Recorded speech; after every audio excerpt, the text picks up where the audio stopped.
Inilahad ni one and done Ateneo guard Jaden Lasso na ang kakulangan sa pagsasanay at biglang pagbabago sa roster ang pumigil sa Blue Eagles na umabante sa Final Four matapos nilang malasap ang pagkatalo mula sa kanilang rivalry na Lasal. Ang ibang detalye alamin sa eksklusibong pag-abante ni Jonas Lavarias. Sports Now. Sports Now. Exclusive.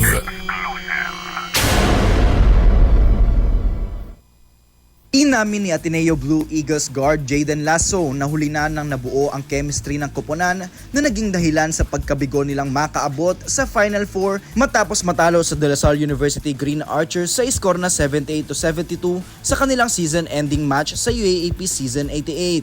Ayon kay Lasso sa eksklusibong panayam ng Abante Sports Now, naging mahirap sa Ateneo na tumapat sa mga koponan na may taon-taong continuity dahil sa malaking roster overhaul ng team. Binanggit niya na ang pagpasok niya at Lindom Escobar noong Agosto at ang limitadong panahon ni Kai Madiladi sa sistema at ang pagbalik ng veterans ay nagpaalala sa hamon ng mabilisang pagbuo ng samahan. You know, obviously it hurts. No one likes to lose a game, but it hurts more knowing that it ended our season. But just grateful for the opportunity that Coach Tab and Boss Q gave me to be a part of this team and to have like wonderful teammates, wonderful coaching staff. It's a blessing. So just, you know, it hurts, but I'm blessed. I'm grateful. Dagdag pa ni Lasso, bagaman nagpamalas ng mataas na antas ng laro ang Ateneo sa bandang huli, hindi na ito umabot sa tamang oras upang maabot ang full potential ng koponan. Giit niya na kung nagkaroon sila ng mas mahabang preparasyon na magkakasama, magiging mas malakas at mas espesyal ang grupo. Nang hinayang din si Lasso na hindi siya makakabalik sa susunod na season upang tapusin ang nasimulan nila sa Ateneo.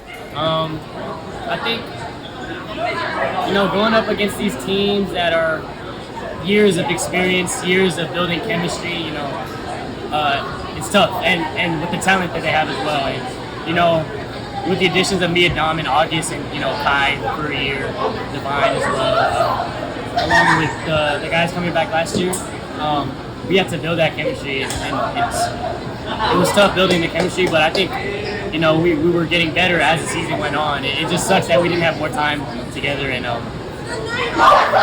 just, you know, it just hurts that me and Dom and Kai can't come back, and Queer Josh can't come back to, you know, just with the same guys.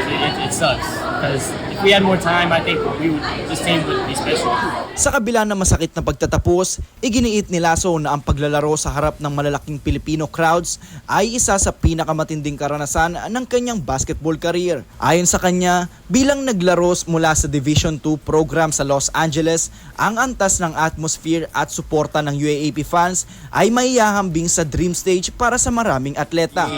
Just the atmosphere, you know, coming from Division II in LA, you know, the crowds aren't that big, and getting to play in those big crowds along with, you know, the competition and the talent level here is just like, it's something people dream of their whole lives. And, you know, I'm just extremely blessed to be in this part environment and this team. Nagtapos si Lasso na may 3 points at 4 rebounds sa kanyang huling laro sa Ateneo at ipinahayag ang kanyang pasasalamat sa coaching staff, management at mga kasama sa loob ng hardcourt. Tungkol sa kanyang susunod na hakbang, sinabi ni Lasso na uunahin niya munang bigyan ng oras ang kanyang pamilya bago pagdesisyonan ang susunod na direksyon ng kanyang karera.